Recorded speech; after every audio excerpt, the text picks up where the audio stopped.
¿Alguien ha tenido un vecino espeluznante? Hasta ahora hemos estado leyendo historias de encuentros aterradores con extraños. Normalmente han sido stalkers, acosadores del instituto, del trabajo, compañeros de piso, pero hasta ahora no habíamos leído historias sobre historias aterradoras de encuentros con vecinos espeluznantes. Hoy, mientras me maquillo, vamos a leer estas aterradoras historias. Al final, en un edificio, si vives en un edificio hay mucha gente y al final, aunque sean tus vecinos, tienen una vida, tienen una forma de ser, pueden ser psicópatas y en este vídeo vamos a ver unas de estas historias. Antes de empezar, dejo por aquí mi Instagram y mi TikTok. También tenemos un podcast donde contamos historias como estas. Tengo mi canal principal donde subo los casos. Si te gusta este tipo de contenido, suscríbete a este canal porque no sé si habrá gente que no se estará dando cuenta de que este es otro canal, un canal secundario donde ahora subiré las historias, donde estoy subiendo las historias de Reddit. Y sin más que decir, empecemos con las historias aterradoras de hoy.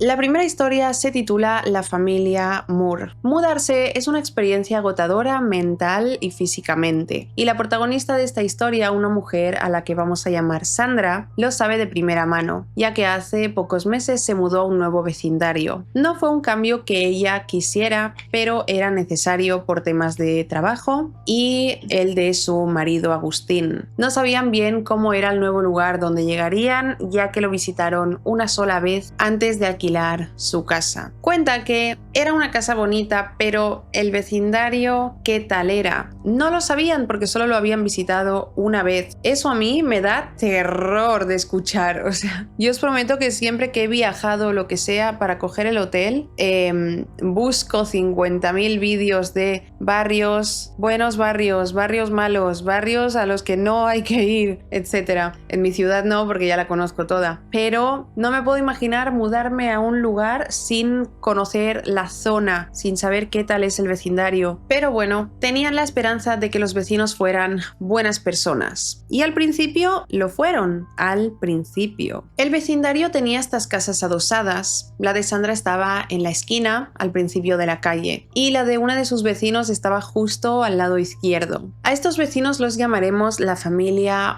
Moore. Estaban compuestos por el padre, un hombre llamado Jerry, su hijo y la madre, una extraña mujer a la que llamaremos Angélica. En cuanto Sandra y Agustín llegaron, los Moore salieron de su casa a recibirlos de manera cortés y les dieron la bienvenida al vecindario. La primera impresión de Sandra, sin embargo, fue que los padres, los Moore, eran un poco raros y el niño reservado. En fin, las primeras semanas fueron para adaptarse al lugar, además de hacer pequeñas reparaciones en la valla del patio, que el perro de Sandra, Lilo, no se escapara. Esto fue prácticamente lo primero que hicieron. Así que para Sandra y Agustín fue sorpresivo que una mañana encontraran una nota en el buzón. Este me está dando muchas vibes de El Visitante, El Vigilante. ¿Qué digo? El Visitante. El Vigilante, la serie de Netflix, que está basada en un caso real. Al parecer era una pequeña carta de Angélica Moore, que acusaba a Lilo de estar haciendo caca en su jardín trasero. Al principio Sandra pensó que era posible que, como las casas estaban tan juntas y los patios solo separados por una valla, existiera la posibilidad de que hubiesen ignorado un agujero por el que Lilo se había metido. Lilo era un perro pequeño después de todo, pero después de revisar con cuidado la valla no encontraron ningún agujero por el que se pudiera haber colado al patio de los Moore. Por lo tanto, era imposible que el perro hubiera hecho sus necesidades ahí. Era imposible que hubiera pasado la valla. Le explicaron esto a Angélica y aunque ella pareció entenderlo, esto solo dio pie a ciertos comportamientos inquietantes. Sandra la capturó infraganti en una ocasión revisando su buzón y en más de una ocasión Angélica se quedaba mirándola fijamente mientras salía hacia su trabajo. Pocos días después de la primera nota llegó la segunda, donde ella volvía a afirmar que era Lilo el que defecaba en su jardín. Sandra empezó a leerla frente al buzón y se dio cuenta de que Angélica estaba en la ventana de su casa mirándola fijamente. Esta vez el tono de amabilidad de la primera nota había desaparecido. La segunda nota era larguísima y Sandra se dio cuenta de que mientras más leía, más disparatada se volvía y más extraño se volvía su comportamiento en la ventana. Al parecer, Angélica creía que de alguna manera casi telepática, Sandra le estaba dando instrucciones a su perro para que hiciera caca en su jardín. Eso le decía en la nota. Yo, mirar, en ese momento ya habría pensado qué clase de alucinógenos consume esta mujer. En la nota, Angélica se desvió un poco sobre lo horribles que son los perros y luego volvió al hilo, que incluso había defecado en su jardín delantero y que estaba convencida de que fue él, a pesar de que siempre hay un montón de perros, gatos y demás animales salvajes sueltos por ahí, menciona Sandra. Cuando iba leyendo esa parte de la carta, Angélica de repente salió de su casa, se montó en su camioneta y salió de su entrada. Pero en lugar de irse, simplemente se estacionó detrás de Sandra y se quedó allí mirándola fijamente. La nota luego empezó con una diatriba extraña y larga sobre la familia anterior que vivía en la casa de Sandra, diciendo que ellos eran igual o peor que la otra familia. Y concluyó con algunos insultos extraños y algunas amenazas implícitas del estilo: sería una lástima que algo pasara si el comportamiento de Lilo no mejoraba. Es una completa locura porque Lilo no estaba haciendo sus necesidades en casa de los Moore. De todos modos, o sea, es una completa locura que una persona se comporte de esta manera. Cuando los vecinos se acaban de mudar, si hay cualquier tipo de problema, simplemente hay que hablarlo tranquilamente y tener paciencia, porque uno llega a un lugar y pues se va a adaptar a lo que hay. Pero Angélica estaba completamente...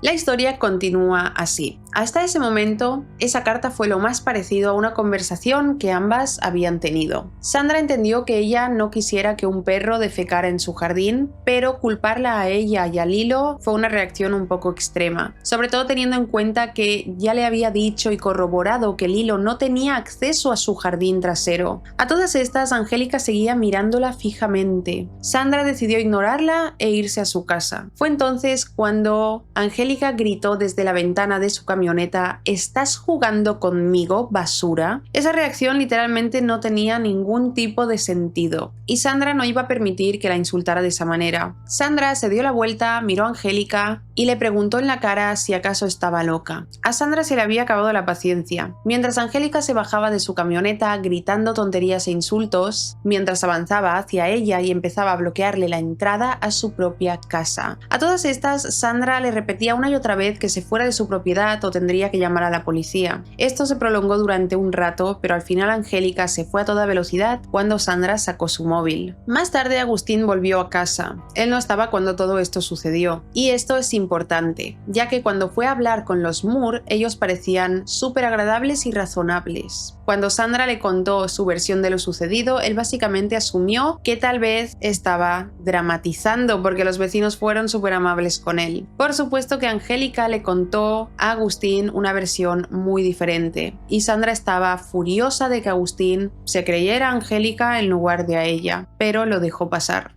Agustín, por favor, ¿cómo vas a creer antes a un desconocido que a tu mujer? En fin, en retrospectiva es obvio que Agustín solo quería seguir llevándose bien con el vecino Jerry, ya que habían comenzado a pedirse herramientas prestadas de vez en cuando. Con el paso de los días, los Moore demostraron ser una familia aterradora, en especial Angélica. Esto no es ninguna sorpresa, ya me lo esperaba. Cuando Agustín estaba con ella o en la casa, ellos le hablaban a Sandra de forma muy distinta y no le decían ninguna grosería. De hecho, ni siquiera le hablaban o le dirigían la palabra salvo que fuera necesario. Pero cuando Agustín salía a trabajar y ella se quedaba sola en casa, empezaba lo espeluznante. En las pocas ocasiones en las que Sandra no salía a trabajar, bien porque podía hacerlo desde casa o porque tenía el día libre, Angélica retomaba sus extrañas actitudes. Se le quedaba mirando fijamente, susurraba insultos cuando pasaba cerca de ella en el vecindario y cosas del estilo. Ella la ignoró, pero ignorarla no era una solución real, como pronto descubriría. Sandra empezó a tener problemas para dormir con la noche cuando estaba sola en casa. Y es que Agustín estaba fuera del país por negocios. De hecho, seguía fuera al momento de escribir esta historia y tardará algunos meses en volver. Al principio, Sandra recibió esta noticia lo mejor posible y aceptó que estaría sola durante un tiempo, pero no era la primera vez que sucedía, así que estaba bien. Sin embargo, los Moore le aterran y a menudo siente que hay alguien afuera de su casa o de pie frente a la puerta de entrada. Lilo nunca ha sido un perro que ladre sin razón, pero las últimas semanas... Antes de compartir este post, Lilo ha comenzado a portarse mal a deshoras. Sin embargo, Sandra se asoma por las ventanas y revisa la puerta y no ve a nadie. Tiene la alarma de casa activada y la pistola en la mesita de noche solo por si acaso. La amenaza de que alguien entre en su casa y quiera hacerle daño se ha convertido en algo demasiado real para ella. Hubo una noche de un sábado donde este sentimiento de amenaza fue especialmente fuerte. Sandra no durmió bien y sentía que algo andaba mal. Se levantó sobre las 2 de la madrugada porque pensó que al menos aprovecharía el tiempo trabajando. Había perdido la esperanza de dormir bien esa noche. Sin embargo, tampoco tenía ánimos de trabajar, así que decidió salir de casa un rato con Lilo. Después de todo, el vecindario era bastante seguro. Lo que no esperaba era oír algo a su izquierda, en dirección a la casa de los Moore. Lilo gruñó, pero ella no logró ver nada al principio. Caminó un rato por la calle y cuando volvió a eso de las 3 de la mañana, entró en su jardín delantero. Justo cuando estaba de pie frente a su puerta, Sandra escuchó que alguien le gritaba. Se dio la vuelta y junto a los buzones se encontraba un hombre corpulento. Los alrededores de la casa estaban realmente oscuros, así que no logró reconocerlo.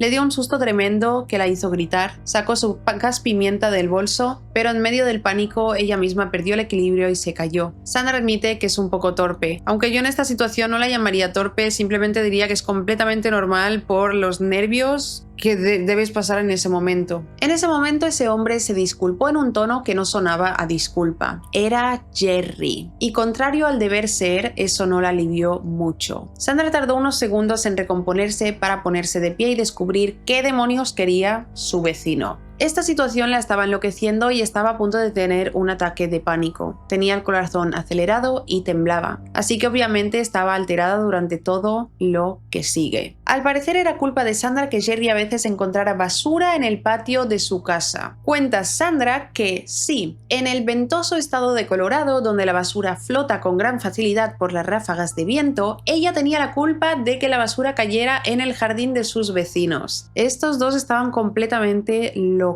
Y esa queja estúpida y sin fundamento parecía darle derecho de asustar a una mujer sola por la noche. No mostró ninguna preocupación real ni se dio cuenta de que algo estuviera mal, salvo su jardín. Sandra deja claro que si hay un problema no le importa que le informen de él, pero aquello era una locura. Evidentemente que a las 2 de la madrugada tu vecino esté parado en la puerta de tu jardín asustándote para todo porque cree que le estás tirando basura a su jardín es una completa locura. Además, si de alguna forma remota o absurda Sandra hubiese tenido la culpa de la basura en el jardín de los Moore, definitivamente no era algo que Jerry debiera decirle a las 3 de la madrugada dándole el susto de su vida. Sandra no se sentía a salvo con Jerry de pie en el patio al lado de su buzón, así que no le dijo lo que realmente pensaba. Simplemente asintió con la cabeza para mantener la paz, pero sabía que la basura no era suya, es decir, vivían en una zona ventosa. El viento esparce basura por los jardines constantemente, no es para tanto, pero él no paraba de insistir, se repetía sin necesidad y lanzaba amenazas a medias sobre que debían llevarse bien y sería una pena que pasara algo. Yo realmente hubiera salido corriendo de esa casa porque estos vecinos son unos psicópatas. Es como que están deseando poder hacerle algo a los otros. Cuando al fin pudo entrar en casa con Lilo, se puso a llorar sabiendo que contarle ese momento tan espeluznante a Agustín no serviría de nada. Los días siguientes Sandra se mantuvo ocupada. De hecho, tardó en notar que Angélica le flaqueaba cada vez que se veían en la calle. Solo se dio cuenta cuando empezó a verla entre las sombras de los árboles. como que la acechaba escondiéndose detrás de los árboles. Esto es una completa peli de terror. Ahora el problema no era basura ni caca de perro, ahora Angélica quería pelear por unos huevos, ya que hace unas semanas encontraron un montón de huevos rotos en la calle cerca de su buzón. Sandra recordó el episodio de los huevos. Era una caja pequeña de 4 o 6 huevos y todos estaban rotos dentro de la caja, así que supuso que a alguien se le habían caído, no que alguien se lo hubiera lanzado en las fachadas de los vecinos. Los Moores, es como que se creen que todo el mundo está conspirando en su contra. Qué horrible cuando la gente que se lo toma todo súper personal. Sandra, cuando se encontró con estos huevos, recogió la caja y la echó en la basura, asumiendo que nadie más los había visto. Pero al parecer Angélica los vio. Y en lugar de desecharlos, decidió acusar a Sandra de conspirar para lanzar huevos en su casa. Semanas después, encima, de que hubiera pasado esto de los huevos. Ese era el nivel de locura de Angélica, todo el rato buscar algo, recordar alguna situación y culpar a Sandra por ello. Pensándolo con cuidado, Sandra supone que en realidad Angélica tiró los huevos junto al buzón y simplemente los había dejado allí para poder tener una excusa para pelearse con ella, y yo estoy convencida de que fue así también. Estoy completamente de acuerdo con esta versión de Sandra. Conociendo cómo eran estas personas, Sandra no le dio importancia, pero un par de horas después tocaron el timbre de su puerta. Era Angélica, que con gritos y berrinches la acusó de haber dejado una caja de huevos rotos frente a su casa otra vez. Y solo para evitar cualquier posible malentendido, Sandra lo dejó claro. Ella recibe sus huevos junto con su leche en una caja junto a su puerta, no junto al buzón. Así que definitivamente no podían ser suyos. A estas alturas, Agustín llevaba varias semanas fuera por trabajo y lo suficiente como para que los Moore se dieran cuenta de su ausencia. Y muy probablemente sabían que la luz del frente de su casa estaba dañada desde hacía un buen tiempo, ya que Sandra no la había encendido durante un tiempo por eso mismo, porque estaba estropeada. Todas las noches Sandra escuchaba movimiento en el jardín delantero, y tal vez fuera coincidencia, pero siempre sucedía a las 3 de la madrugada. Y los Moore siempre tenían algo nuevo de lo que quejarse a esa hora. Además de que, como si no hubiera tampoco un mejor momento para hacer reclamos totalmente sin sentido y estúpidos. Con una paciencia sorprendente, Sandra les explicó que no sabía nada de los huevos, lo de la basura, de la caca del perro, del césped arrancado, ni de ninguna de las supuestas tragedias que les sucedían. Ella mencionó que no había visto nada de lo que ellos supuestamente la acusaban, no había hecho nada de eso, ni siquiera lo había visto. No había visto caca de perro en su patio, no había visto los segundos huevos rotos, no había visto nada de todo lo que le acusaban, no había visto la basura. No es como si te dicen, me has pintado la pared de mi cuarto, y no te enseña que está pintado. Entonces los Moore se defendían asegurando que lo limpiaban de inmediato, pero que sabían muy bien quién era la persona culpable y que sería una lástima si tenían que tomar medidas al respecto. A ver, me está dando la sensación de que los Moore eran un matrimonio completamente aburrido, sin nada que hacer, con muchas ganas de amargarle la vida a los demás. Hay muchas personas así, pero ellos es como que todo el rato buscaban una excusa para tomar medidas de alguna manera, porque suena muy mal que todo el rato estuvieran diciendo sería una lástima que tuviera que pasar algo. Todo eran quejas y locuras hasta que una mañana Sandra encontró cáscaras de huevo por todo su patio. Angélica parecía estar vigilando y al ver que Sandra las vio, salió corriendo de su casa para presumirle con orgullo que ella misma lo había hecho. Al parecer pensó que estaba bien, como venganza por todo el desastre que Sandra estaba haciendo en su jardín. En fin, aquí es donde Sandra empezó a enfadarse bastante. Al principio ella sentía cierto alivio de que las personas en las sombras, moviéndose como locos a las 3 de la mañana, no fueran locos anónimos, sino sus vecinos, aunque también estuvieran locos. Pero esta situación la estaba molestando demasiado. No podía salir a pasear 20 minutos sin que los Moore la acosaran por estupideces. Mientras ella intentaba ser educada y amable, pese a no tener nada que ver con sus quejas, ellos la trataban casi como si fuera una especie de ocupa en su propia casa. Finalmente, una madrugada cualquiera en la que volvieron a tocar su puerta por algún problema de la caca del perro, Sandra recordó que en realidad no tenía por qué aguantar nada de eso y de inmediato interrumpió a Angélica antes de decirle con tono tajante: «Son las 3 de la mañana, me voy a mi casa, buenas noches». Se dio la vuelta y cerró la puerta en la cara de Angélica. La escuchó decir algo muy desagradable sobre su físico antes de irse, pero no le puso atención y simplemente se fue a su habitación. Sandra estaba a punto de llamar a la policía debido a esto, que definitivamente podía considerarse acoso. O sea, literalmente los Moore estaban vigilando su casa, esperaron a que Agustín se fuera de viaje para empezar a atacarla de forma constante por tonterías sin sentido. Si acaso tenían alguna preocupación, seguro que hay mejores horas para hablar que a las 3 de la madrugada. Sandra siempre los escuchaba fuera de su casa. Estaba casi segura de que esos enfermos revisaban su basura y que en una ocasión se metieron en su patio trasero. Sin embargo, ella no llamó a la policía, debido a que consideró que no tenía pruebas. Y acusarlos de un crimen solo haría que se volvieran más agresivos e insoportables. Al momento de escribir esta historia, Sandra asegura que ellos continúan comportándose de forma extraña. Nunca es suficiente como para considerarlo algo ilegal o mínimamente denunciable a la policía, pero ella está segura de sí misma y de lo que ha vivido, y sabe bien que nada de lo que le ha estado sucediendo con los vecinos es normal ni es una exageración por su parte. Ella llegó a la obvia conclusión de que las quejas son solo excusa y los Moore aprovechan la oportunidad de que está sola para intimidarla. Se están metiendo con ella a propósito, aunque Sandra no tiene ni idea de cuál es su objetivo, si es que hay alguno. Por otro lado, ella ha meditado mucho sobre si realmente los está malinterpretando, que creo que todos estamos de acuerdo en que no. Cree que podrían ser simplemente raros e increíblemente ineptos socialmente, pero por lo demás inofensivos. Sea como sea, Sandra planea instalar la luz del sensor del movimiento del patio delantero y una cámara de una buena pez. Solo espera que con el tiempo y su indiferencia los Moore la dejen en paz, o al menos que la cámara capte algo que le permita denunciarlos. De lo contrario, deberá resistir hasta que Agustín vuelva y esperar a que se acabe el contrato de alquiler para buscar un nuevo lugar. Por desgracia, no hay más actualizaciones de esta historia. ¿Qué opináis sobre esta historia? ¿Qué creéis que quieren los Moore de Sandra? Yo no sé, pero sinceramente llamaría a la policía, haya o no haya pruebas. Ni que sea para asustarlos, ¿sabéis? En plan, escuchad que esto... Voy a llamar a la policía cada vez que me molestéis. Definitivamente, a quien le haya gustado esta historia y no haya visto la serie El Vigilante, tenéis que verla, porque además es un caso real.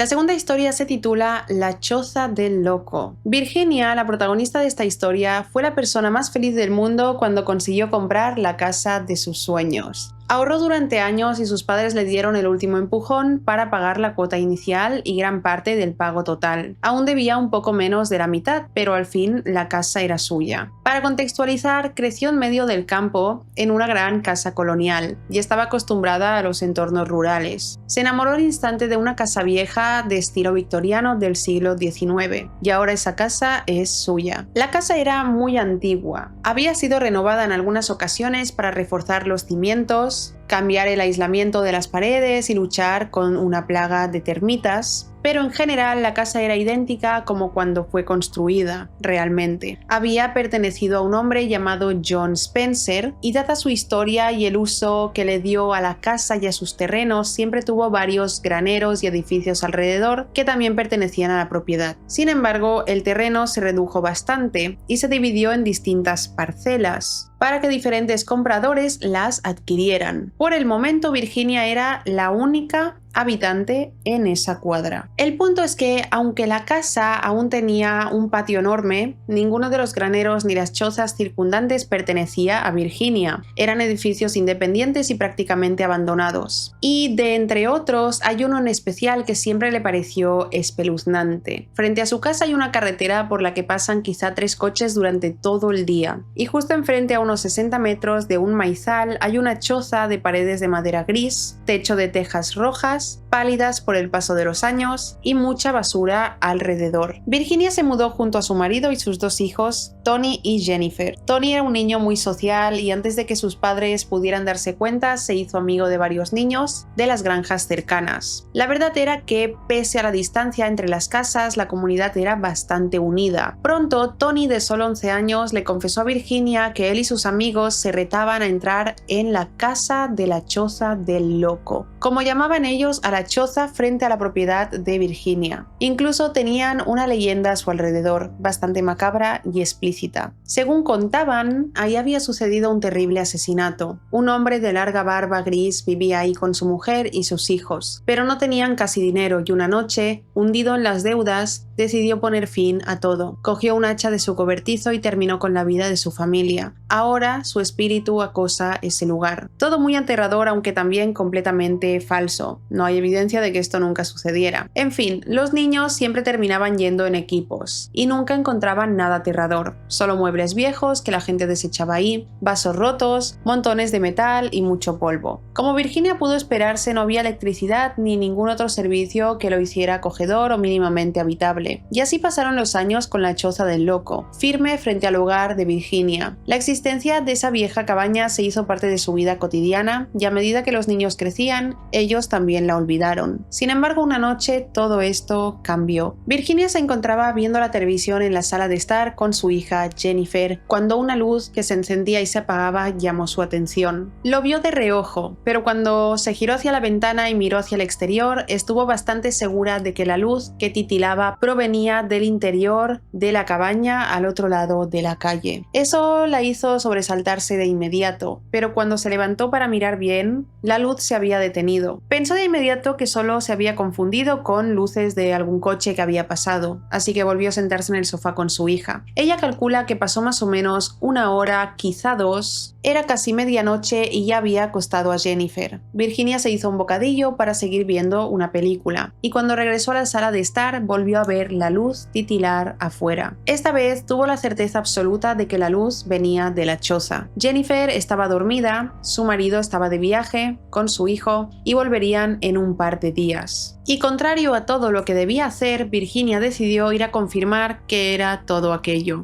Y así, armada con un cuchillo, una linterna y un fuerte carácter, se aventuró hacia la noche, tan temeraria como cuando era una jovencita en su pueblo natal. Al acercarse a la carretera, la luz se apagó, y en ese momento Virginia casi se ahoga del susto, al sentir que aquello se debía a que la habían visto. Sin embargo, tenía que averiguar qué demonios estaba pasando. Llegó a la entrada de la choza, que no tenía puerta desde hacía varios años, y se asomó al interior lentamente. Su linterna escaneaba la habitación en busca de alguna señal de vida, pero no veía nada más que muebles rotos y suciedad. Virginia escaneó con cuidado un lado y otro de la choza hasta que su luz, al fin, iluminó la esquina que estaba junto a la puerta. Lo que sucedió después nunca lo olvidará. A 1,5 metros de ella, junto a la puerta de la choza, había un viejo sillón reclinable destartalado, que su esposo había tirado allí para su posterior eliminación. Lo iluminó al escucharlo chillar, y al hacerlo, un hombre se levantó del sillón sin decir absolutamente nada. Lo único que ella pudo ver fue que era de mediana edad y llevaba una especie de chaqueta negra. Antes de poder procesar lo que estaba pasando, Virginia ya estaba corriendo por la calle de regreso a su hogar, rezando para que ese sujeto tan sospechoso no estuviera detrás de ella. Se arrepintió muchísimo de haber abandonado su casa de forma tan imprudente y temió no solo por su seguridad, sino también por la de su hija. Le pareció que pasaron años antes de que pudiera llegar a su puerta, pero cuando estaba a punto de alcanzar un lugar seguro, decidió mirar atrás. Ese hombre estaba parado en la orilla de la calle, completamente inmóvil, sin decir una sola palabra. Ella terminó de entrar en su casa y cuando miró por la ventana ese sujeto ya se había ido. No gritó y apenas la persiguió. Revisó el exterior de la casa por las ventanas, pero él no estaba en ninguna parte. Han pasado 7 años desde entonces. Jennifer es una adolescente y Tony ya se independizó. La cabaña sigue en pie, el sillón reclinable sigue en su sitio, y Virginia aún piensa detenidamente en quién podría ser ese sujeto. No le contó nada a su marido, ya que en retrospectiva lo que hizo fue imprudente y muy irresponsable, pero al menos todo salió bien. Sin duda fue una experiencia aterradora y jamás olvidará el miedo que sintió cuando se dio cuenta de que en el sillón reclinable había ese hombre. En definitiva, fue un momento terrible y ella espera no volver a repetirlo. Termina su historia diciendo: a mi vecino aterrador, por favor, no nos volvamos a ver. En realidad puede haber muchas explicaciones a esta historia. Podía ser una persona random que estaba paseando por ahí y decidió entrar a esa choza a, yo qué sé, a reflexionar, a pensar lo que fuera. Lo que es muy raro es que ella entrara en la choza y él no le dijera hola, perdona, tal, soy tal, no te asustes, ¿sabéis? Es como que muy extraño su comportamiento. No decir nada hasta que ella se dio cuenta de que estaba ahí y de todos modos tampoco dijo nada. La verdad es que debe ser una situación que te debe parar el corazón en ese segundo.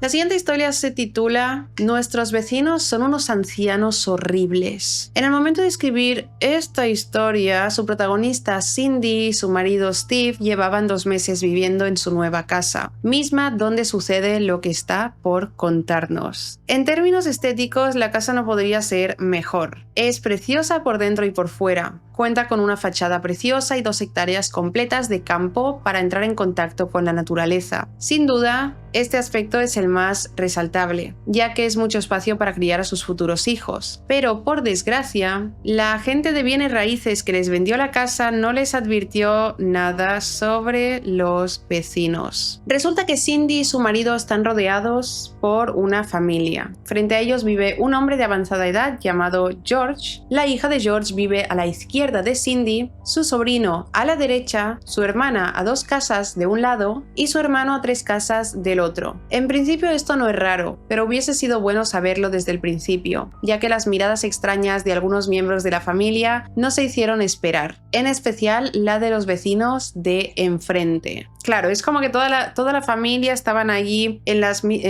todos siendo vecinos en las casas de alrededor y de repente llegan unos que a lo mejor estos pensaban, pues esta será la casa de la nieta y ahora nos lo han estropeado estos nuevos vecinos. Así que quizá podemos ver por dónde van las cosas. No sé si ese sería el motivo, pero cuenta que George tiene 82 años, pero fácilmente aparenta 60 y también actúa más joven de lo que es. Además, y por desgracia, George es por mucho la persona más racista y sexista que Cindy y Steve han conocido en toda su vida. Steve es afroamericano y al parecer en la cabeza de ese hombre esta es la razón suficiente para dirigirle miradas despectivas que harían sentir incómoda a cualquier persona. Apenas una semana después de mudarse, a George le tocó la puerta a Cindy y le dijo que ella y su esposo entre comillas tenían que cortar el césped cada 5 días, cosa que por supuesto no tenía ningún tipo de sentido. No tenía sentido porque esta zona que George quería que cortaran el césped cada 5 días era una tierra de cultivo que no estaba asociada con ningún propietario y el jardín de Cindy es un campo de heno que ella y Steve están empacando para vender. Sin embargo, George no solo era sexista y racista, sino también prepotente, y cuando Cindy intentó contestarle, él puso una mano frente a su cara para que se callara y le informó que si acaso llegaba a necesitar algo no debería dirigirse a él directamente, sino a su mujer Magda, ya que con ella seguro que se entendería mejor. Como si aquello no hubiera dejado suficientemente aturdida a Cindy, George le dio la espalda, pero antes de irse le dijo que debería dejarse crecer el pelo para parecer más maternal y femenina. Y ahí se quedó Cindy boquiabierta, atribuyendo su actitud a la edad o a alguna especie de enfermedad mental causada por los años. Obviamente ignoraron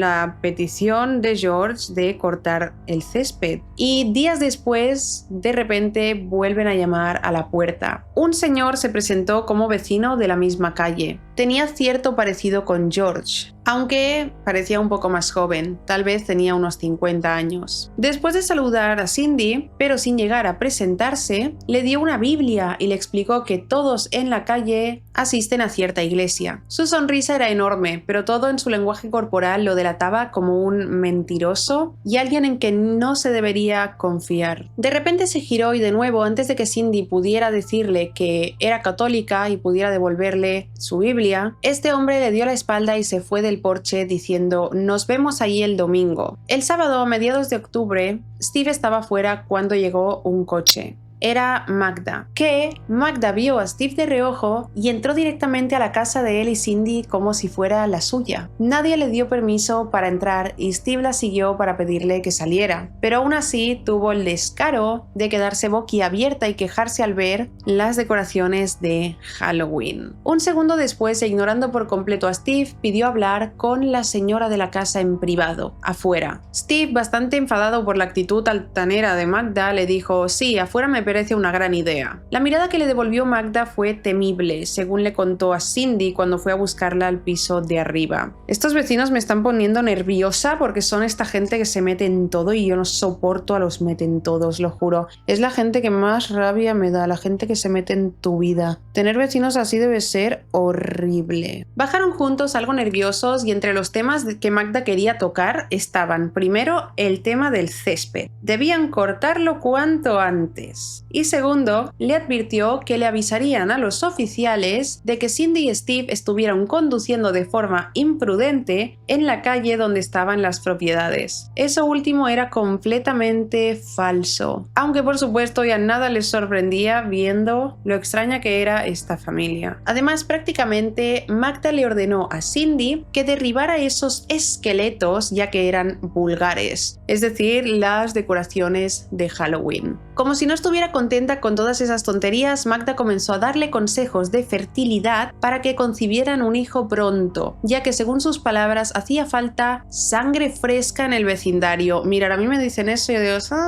eso es una secta. Una secta, sangre fresca. De pronto Magda se quedó en silencio, mirando disimuladamente a Steve. Aquello era el colmo. La cortesía y los modales sureños que siempre limitaron a Cindy se fueron por la borda mucho tiempo atrás, así que de inmediato le dijo que podía irse por donde había llegado y que no volviera a tocar la puerta de su casa, cosa que cabe recordar no hizo. Entró directamente, o sea, en ningún momento tocó la puerta de su casa, simplemente entró. Sin embargo, Magda parecía impasible ante la solicitud e insistió en que debía verse y comportarse de forma más femenina. En ese momento Steve con tono firme le dijo «Vete o llamo a la policía», y al fin Magda resopló y se fue. Durante las siguientes semanas, George y Magda no han parado de mirar fijamente a Steve y a Cindy. Afortunadamente, el resto de la familia, excepto el hermano de George, el que le llevó la Biblia a casa a Cindy, se comporta de forma más o menos normal, excusando a George como un viejo terco pero amable. El hermano de George les ha dejado cartas escritas a mano en el correo cada semana desde el primer domingo, con cosas como «Hola Cindy, te extrañamos en la iglesia este domingo, tienes que estar allí esta semana, es tu deber como buena cristiana. Estoy segura de que este lugar son una secta, por eso quieren sangre fresca y no van a la iglesia sino a una secta, a una reunión sectaria». Cindy y Steve ya fueron a la policía, pero según sus palabras, solo es una comisaría de mierda llena de policías inútiles que no saben hacer su trabajo. Por momentos la pareja se siente atrapada, rodeados de un montón de vecinos extraños y sospechosos, y temen el día en que ese comportamiento empiece a escalar. Es como si estuvieran en una de las películas de Wrong Turn, saga de películas de terror, que la original va de un grupo de personas que quedan atrapadas en un bosque en el estado de Virginia, donde son perseguidas por un grupo de caníbales. Cindy ama su casa, pero definitivamente sus vecinos son raros y espeluznantes. Por eso termina su historia diciendo: «Vecinos espeluznantes, dejemos de encontrarnos».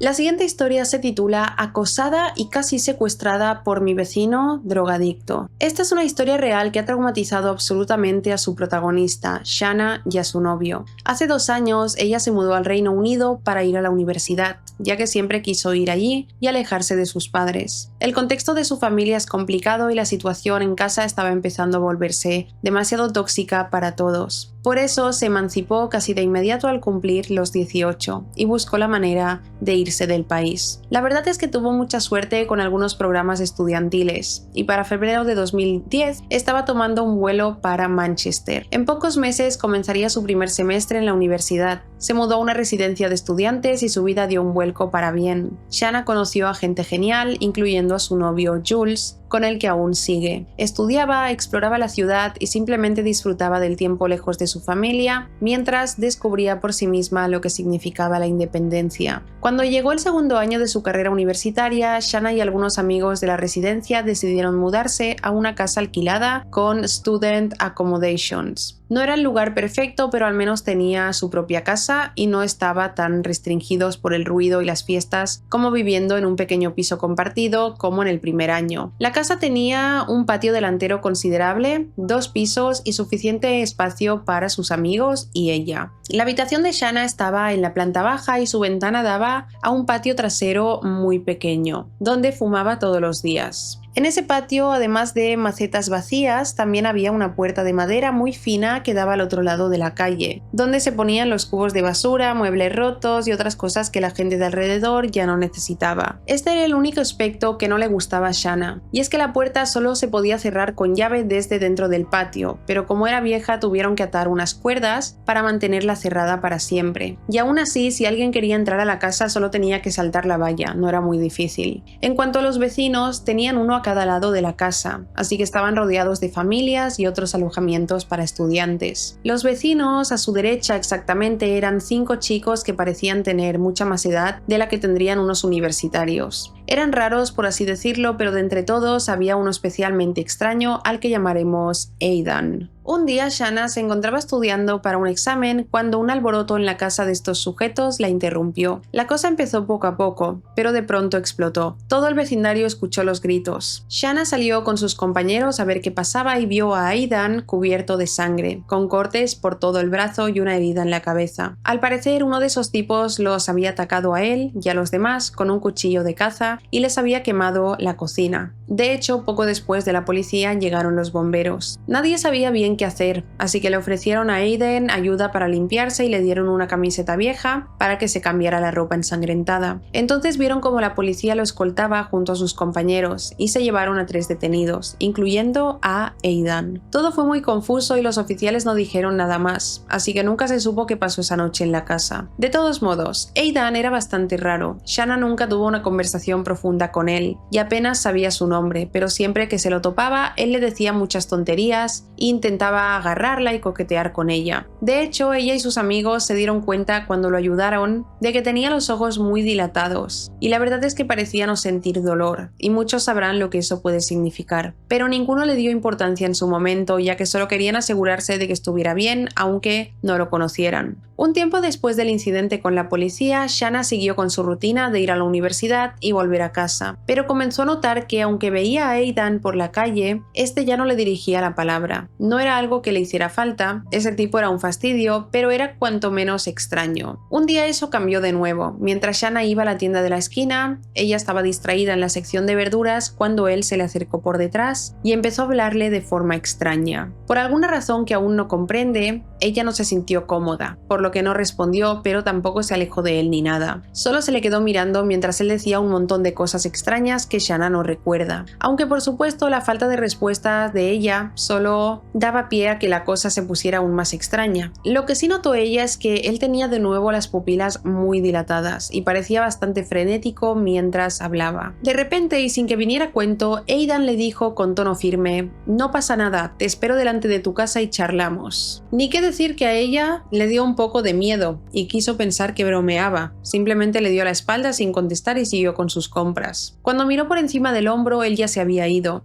Terminó sus compras como si nada para volver, pero al girar hacia la calle donde estaba su casa, lo vio con uno de sus compañeros de piso sentado en la puerta esperándola. Shanna entró en pánico y volvió corriendo a la tienda de la esquina deseando con todas sus fuerzas que no la hubiesen visto. De inmediato llamó a todos sus compañeros de piso para preguntar si alguno estaba dentro de casa, para que así abriera la puerta y los echara de ahí. Sin embargo, todos estaban fuera trabajando o en la universidad. Ella no podía enfrentarlos, estaba aterrada, así que tuvo que esperar una hora completa hasta que se fueron. En cuanto vio que la puerta de la casa estaba vacía, entró corriendo y cerró con llave. Después de ese encuentro ya bastante aterrador, Shanna intentó evitarlo, y lo consiguió durante un tiempo. Pero un día, mientras salía al patio trasero para fumarse un cigarro, se dio cuenta de que la puerta de madera, que siempre estaba cerrada por cuerdas, estaba abierta y las cuerdas estaban cortadas. Por alguna razón no le dio importancia, asumiendo que las cuerdas quizás estaban deterioradas y se rompieron, o que alguno de sus compañeros lo hizo por alguna extraña razón. Simplemente fue al desván, cogió cuerdas que habían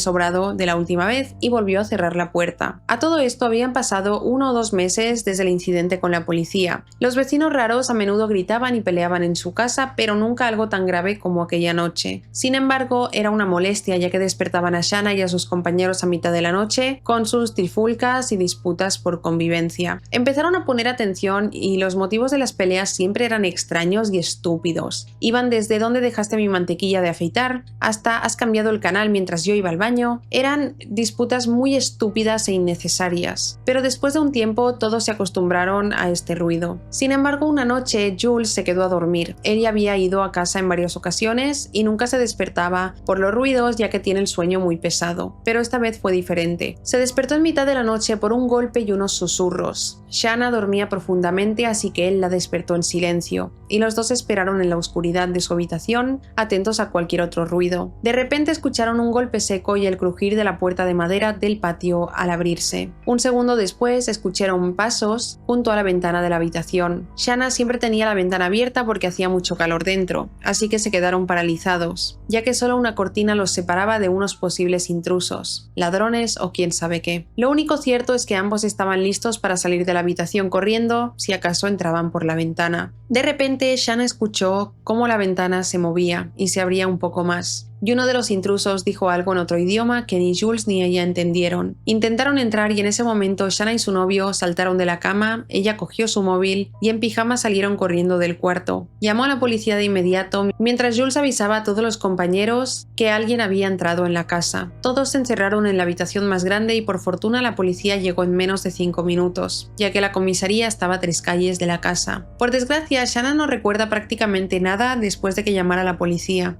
Ella y Jules estaban en shock. Lo que sí que sabe es que atraparon a un tipo, que por supuesto era Aidan, bajo los efectos de la cocaína. Su cómplice huyó, pero lo encontraron unas calles más allá, inhalando cocaína. Ambos estaban equipados con cuchillos, cuerda y cinta adhesiva, y al parecer el compañero de Aidan confesó que el plan era entrar a la habitación de Shanna y secuestrarla. La policía entró en la casa de estos bichos raros y encontraron mucha metanfetamina, heroína y cocaína. Shanna estaba muy confundida. ¿Por qué a ella? Nunca había ofendido ni le había hecho nada malo a sus vecinos, así que la idea de que entraran a secuestrarla con quién sabe qué intenciones y cuchillos de caza no tenía sentido. Ella y su novio estaban aterrorizados y aún a día de hoy ambos se despiertan con miedo cuando escuchan el más mínimo ruido por la noche. El lado positivo es que ambos sujetos, Aidan y su cómplice, fueron arrestados de inmediato. Aidan fue condenado a 5 años de cárcel por portar un arma con intención de hacer daño. Nunca más se supo algo de él y Shanna volvió a Estados Unidos unos meses después. Ahora mismo Shanna y Jules siguen lidiando con eso y les resulta difícil superarlo. Siempre están preguntándose qué hubiese pasado si Jules, la persona con el sueño más pesado que conocen, no se hubiera despertado. Sin duda fue muy buena suerte, o tal vez simplemente no era la hora de Shanna.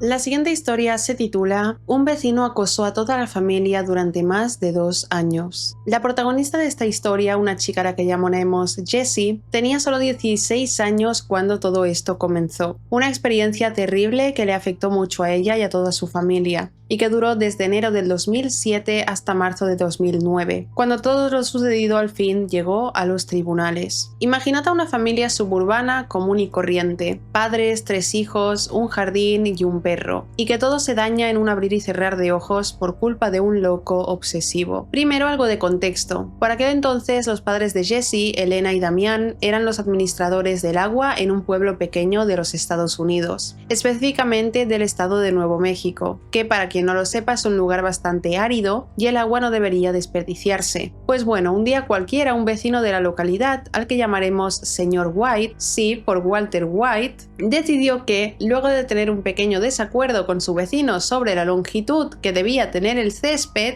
La mejor forma de enmendar las cosas era tomar las mangueras que tenía e inundar el jardín de su vecino. Esa acertada decisión trajo consigo una acertada consecuencia que el señor White no vio venir en su arrebato de ira. Y es que, por supuesto, Elena y Damián lo multaron por derrochar agua. Era su responsabilidad como empleados públicos. Pero el señor White no lo vio de esa manera, y lo que ellos no sabían al multarlo era que ese pintoresco personaje de la localidad vivía tan solo a una cuadra de ellos. Eso no hubiese cambiado la decisión que tomaron, pero sin duda sería un factor importante de ahí en adelante. Una tarde, 5 de enero exactamente, el señor White decidió que era una excelente idea presentarse en la oficina donde trabajaban Damián, Elena y otros empleados públicos, gritando como un loco que era amigo de Damián y que debían levantarle la multa, cosa que era mentira. La realidad es que nunca lo conocieron ni sabían su nombre, si acaso lo vieron un par de veces. Les sorprendió descubrir que ese hombre sabía sus nombres y sabía dónde trabajaban. Empezó a exigir un trato especial y, a decir verdad, a nadie le gustó que ese hombre llegara a dejar caer nombres como si fuera el mejor amigo del gobernador. Damián salió de su oficina en ese momento y le dijo al señor White que debía asumir su multa y marcharse, ya que incluso si sus propios hijos hubiesen hecho eso, sufrirían las mismas consecuencias, omitiendo con elegancia el hecho de que ni siquiera sabían dónde vivía hasta ese momento, y salvo quizás por haberse cruzado en coche, ningún miembro de la familia había interactuado nunca con el señor White. Es parte de un trabajo gubernamental, no era extraño que le sucediera algo así a él o a cualquier otra persona, pero el señor White se lo tomó de manera rencorosa, y dijo el nombre de Damián en voz alta antes de afirmar con rabia que ahora era personal, antes de salir furioso de la oficina. Al principio aquello fue una anécdota graciosa y extraña, hasta que poco a poco todos los miembros de la familia empezaron a ver al señor White constantemente y en lugares al azar. El departamento de vehículos motorizados, el supermercado, el trabajo de tiempo medio de Jesse, los alrededores de la oficina de sus padres y, lo más aterrador, la secundaria donde iban los hermanos menores de Jesse. Al parecer, cuando estás loco, el gobierno te paga una indemnización por ser veterano de guerra y no tienes que pagar alquiler. Te quedan un montón de tiempo para acechar a las personas. Así lo describe Jesse. Por desgracia, las cosas no se detuvieron con los avistamientos casuales en el vecindario ya fuera de la casa. Así que el señor White pasó a hacer llamadas telefónicas anónimas siguiendo el cliché de las películas de terror de los 90. Llamar, respirar fuerte, colgar o decir "te veo" con voz amenazante antes de colgar. Jesse admite que vivirlo es más aterrador que verlo en una película. Estoy completamente de acuerdo, debe ser aterrador. En ese momento el señor White era más una molestia que un susto para Damián, pero el resto de la familia estaba bastante nerviosa. Y para sorpresa de nadie, el padre de Jesse estaba subestimando la locura de ese hombre calvo y extraño. Empezó a aparcar frente a la casa, quedándose ahí, mirándolos, desde las 6 de la tarde hasta las 4 de la mañana. Siempre estaba ahí sentado en su coche y con la música a todo volumen, sin despegar sus ojos de las ventanas y la puerta. Jesse recuerda haber pensado que ese idiota debía tener la determinación y la vejiga de un caballo de carreras, porque ¿quién demonios puede permanecer durante 8 horas seguidas escuchando música durante todo ese tiempo y sin siquiera ir al baño? Quizá era masoquista y le gustaba hacerse daño, viendo cuánto tiempo podía soportar esa tortura autoimpuesta antes de tener que irse a dormir. Quizá es imposible saberlo. Eso pasó de 3 a 4 veces por semana durante un tiempo. Nadie se sentía cómodo en la casa, ni siquiera podían cambiarse de ropa tranquilos, ya que existía la posibilidad de que ese hombre estuviera viéndolos a través de las persianas. Intentar dormir sabiendo que el señor White estaba allá afuera era una pesadilla, y poco a poco todos se convirtieron en prisioneros dentro de su propia casa. Sin embargo, aquello estaba lejos de terminar. Poco a poco el señor White empezó a volverse más atrevido. Condujo su coche a toda velocidad y se subió a la acera contra la hermana de Jesse y su pareja mientras regresaban de una cita. Ambos tuvieron que apartarse de un salto para evitar ser atropellados. Luego le hizo gestos lascivos a Jesse cuando sacó a pasear a su perro. Fue tan terrible que terminó llorando y metiéndose en la casa. Esto ya llevaba un año ocurriendo. La policía siempre decía lo mismo: no podemos hacer nada a menos que haya una amenaza contra ti o alguien resulte herido. Damián y Elena confrontaron al señor White en la calle después del incidente de los gestos lascivos. Estaban cansados de sus tonterías y le preguntaron qué creía que estaba haciendo. sufriendo. El señor White, de la forma más cínica que había, llamó a la policía y los acusó de haberlo estado acosando. La policía, incompetente por supuesto, fue a casa a preguntarles por qué Damián y Elena lo acosaban y amenazaban. Ningún miembro de la familia entenderá nunca por qué el sistema espera que seas víctima en lugar de evitar que alguien lo sea. Es decir, el señor White debía matar a alguien para que pudieran hacer algo. Es muy fuerte. Casi 2 años después, en Navidad, Damián tuvo un aneurisma cerebral. Por suerte, sobrevivió sin secuelas, lo cual es extremadamente raro. Sin embargo, todavía necesitaba hospitalización y muchos cuidados, pero Jesse logró convencer a Elena para que fuera a casa, se duchara y comiera. Sobre las 9 de la noche llamaron a la puerta de casa. Jesse abrió la puerta y un hombre desconocido con ropa andrajosa la esperaba al otro lado, con un regalo de Navidad en la mano. Eso le generó mucha desconfianza, mientras ese hombre le decía que estaba allí para entregárselo a la familia. Le preguntaron quién lo envió y solo dijo que le pagaron para traer el regalo. No sabía quién lo envió. Obviamente se sintieron muy incómodos y no querían recibirlo, pero el sujeto tiró la caja dentro y se marchó sin más. Después de discutirlo bastante, decidieron abrir el regalo y ver qué era. Dentro, en lugar de una cabeza cercenada o algo aterrador, había un documento de 17 páginas con los motivos por los que el señor White demandaba a Damián, que en ese momento estaba hospitalizado. Incluso Jesse, que no sabe absolutamente nada de derecho, se dio cuenta de que ese documento era falso, con muchos errores gramaticales, tipográficos, y tenía el peso legal de un berrinche. El señor White se tomó el tiempo de escribirlo él mismo pensando que los intimidaría.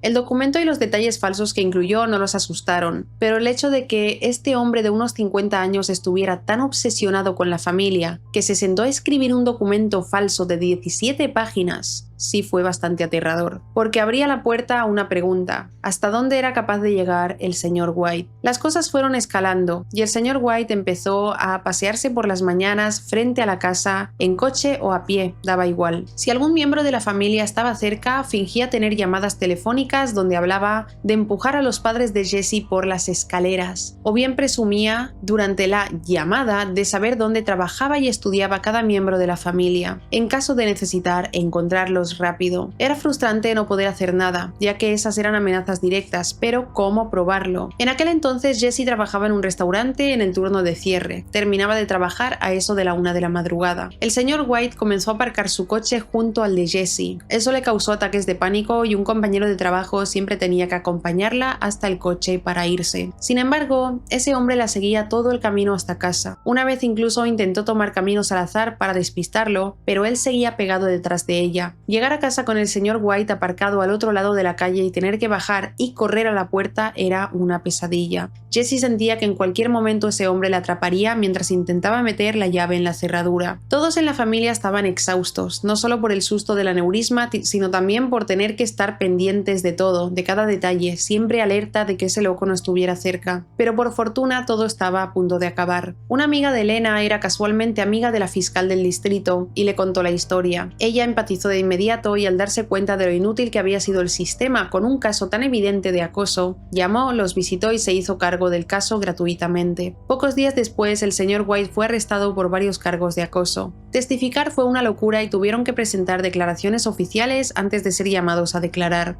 Jesse cuenta que no se les permitió estar en la sala mientras una familia testificaba, ni hablar en los pasillos mientras esperaban su turno. Imaginaros revivir más de 2 años de experiencias traumáticas, ser interrogado y luego que el abogado defensor te acuse de mentir, mientras te señala a ti como el verdadero acosador. Y después de todo eso, no poder contar con el consuelo ni el apoyo de tu familia después no fue lo ideal. Afortunadamente había suficientes pruebas y testigos como para encerrarlo durante 1 año y medio. No fue más porque en efecto nunca llegó a atacarlos, pero al menos pagaría por el acoso que sufrieron. Además le impusieron una orden de alejamiento por un delito grave con cada miembro de la familia, por lo que si lo atrapaban, cerca de alguno volvería a la cárcel. No hizo falta usar la orden de alejamiento ya que la familia se mudó mientras él estaba en prisión. Por desgracia, el dolor de esta familia no se detuvo aquí, ya que la hermana menor de Jesse, de solo 17 años, murió mientras él estaba en prisión. Cuando salió de la cárcel 1 año y medio después, intentó demandar a los herederos de ella, afirmando que el testimonio de la hermana de Jesse era falso y que fue la única razón por la que lo encerraron, y que tenía derecho a recibir el dinero que gente donó a un GoFundMe por el accidente que terminó con su vida. Cabe destacar que la hermana de Jesse no tenía herederos, y el caso del señor White no llegó a ninguna parte. Hay muchos más detalles, pero al menos ese hombre ha desaparecido de sus vidas, así que la historia termina con este mensaje. Señor White, nos tuviste prisioneros en casa durante años. Claramente sigues siendo el mismo y no has aprendido nada de tu encierro. Púdrete donde quiera que estés y no nos volvamos a encontrar.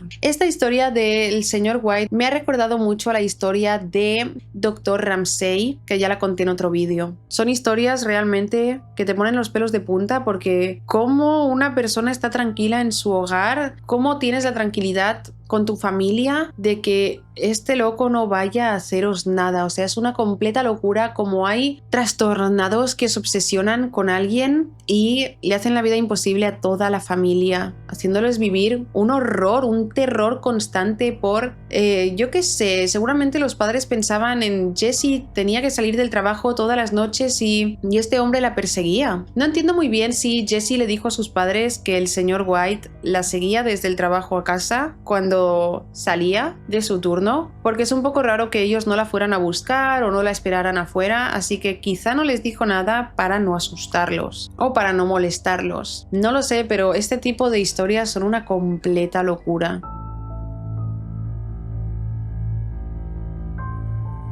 La última historia de hoy se llama El hijo psicópata de mi vecino. Esta historia sucedió en el 2011, cuando su protagonista, una chica a la que llamaremos María, tenía unos 12 años. En aquel entonces su familia se mudó a un vecindario más cercano a la casa de su abuela. Se adaptó realmente rápido, aunque sus padres le prohibieron juntarse con alguien específico, un joven de la cuadra al que llamaremos Ángel. Pronto veremos que su nombre no tenía nada que ver con su personalidad. A veces lo veía a lo lejos cruzando la calle y cosas así. Parecía un chico normal de unos 15 años, al igual que el hermano de María, Eric. Tenía el cabello rubio y ojos verdes, pero nada que lo delatara como un bicho raro. En una ocasión a mediados del verano, toda la familia se reunió en casa de la abuela para hacer una parrillada, algo que hacían muy a menudo por aquel entonces. Decidieron inflar la piscina en el patio trasero, y ella, sus primos y Eric se metieron en ella. Estaban jugando y pasándolo bastante bien, cuando Ángel de repente se subió a la cerca para hablar con todos ellos. En ese momento todo el mundo estaba distraído con la parrillada y los chicos olvidaron la regla que les pusieron sus padres sobre Ángel. Todos se divirtieron y bromearon con él. Empezaron a charlar y los primos le preguntaron si quería acompañarlos. A los padres de María no les hizo ninguna gracia, pero estaban en casa de la abuela y ella dio el visto bueno. Así que Ángel dio la vuelta y empezó a participar en la fiesta. Todo iba genial hasta que los primos y Eric entraron a ayudar con algo. Ella se puso realmente nerviosa cuando se fueron, ya que de repente el jardín se quedó solo. María cuenta que es una persona con ansiedad social y estaba completamente sola con un chico que prácticamente era un desconocido para ella y del cual encima le habían advertido que no se acercara a él. De repente Ángel, que se estuvo portando como un chico genial y amigable, se convirtió en un imbécil. Empezó a insultarla con una sonrisa descarada en su rostro. María pensó que solo estaba bromeando, así que le devolvió el gesto. Luego empezaron a salpicarse, pero de repente todo escaló y Ángel se puso súper agresivo. La estaba salpicando tanto que no paraba de tragar agua. María se dio la vuelta y le dijo que bajara el ritmo, sin dejar de reírse, pero él no paraba. Al notar que él no se detenía, se puso seria y volvió a decirle que parara. Él paró, pero no por mucho. Mientras María estaba limpiándose los ojos, Ángel agarró un cubo, lo llenó de agua y se lo puso en la cabeza. Ella quiso quitárselo, pero él la empujó. Empezaron a forcejear y ella logró quitarle el cubo mientras le preguntaba que qué le pasaba, bastante molesta. Sin embargo, en lugar de contestar o detenerse, Ángel la agarró y la metió de cabeza bajo el agua. Ella se revolvía intentando alcanzarle la cara para arañarlo, golpearlo, pero el ángulo no le ayudaba y él era mucho más grande. María estuvo a punto de desmayarse cuando al fin se lo quitaron de encima. Ella salió jadeando de la piscina y Eric la llevó hacia él, furioso mientras le preguntaba a Ángel qué demonios estaba haciendo. El pequeño imbécil se rió disimuladamente y dijo que solo estábamos jugando, pero Eric estaba realmente enfadado. La familia salió por los gritos mientras Eric le preguntaba si intentar asesinar a su hermana era un juego para él, y antes de que algún adulto pudiera intervenir, Ángel sangraba por la nariz, ya que Eric le dio un puñetazo en el tabique. Aunque su nariz sangraba, Ángel no dejó de sonreír de forma burlona, y de no ser por uno de los tíos de María, Eric lo hubiese decapitado en ese momento. El padre de María lo echó de la fiesta, advirtiéndole que no volviera a acercarse a ella y que hablarían seriamente con sus padres, pero Ángel solo se burló y enfadado dijo: «De todas formas, sois aburridos». Horas después, los padres de María fueron a hablar con los de Ángel, pero